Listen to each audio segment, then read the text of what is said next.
జతగా ఉండే వరమే నువ్వే ఇస్తే ఇంకేమి కావాలి జన్మకి.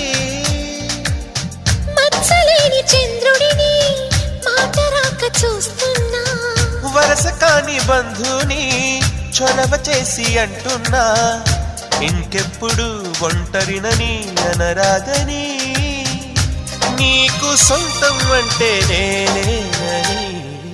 కొమ్మ కొమ్మ విన్నావమ్మ కోయిల వస్తుంది, వస్తూ వస్తూ తనతో వెన్నెల వెలుగులు తెస్తుంది.